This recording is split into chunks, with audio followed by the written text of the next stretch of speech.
اول یه سوء تفاهم رو برطرف کنیم. از دید فیزیک انرژی بی‌نهایت وجود نداره.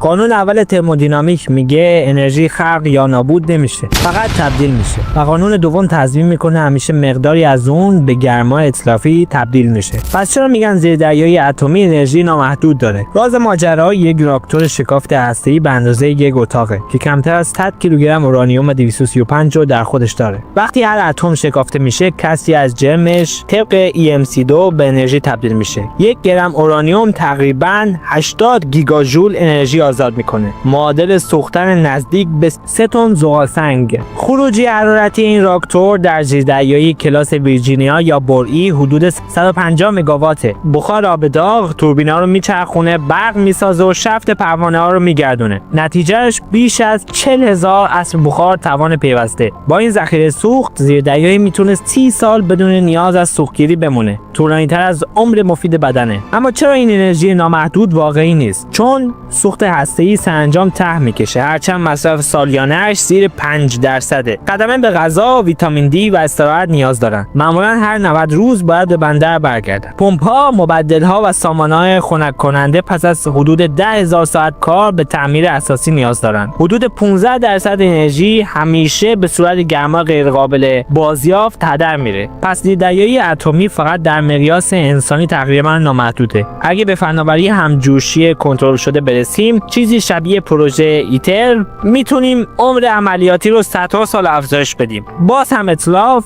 صفر نخواهد شد، چون قوانین ترمودینامیک تغییر نمیکنن.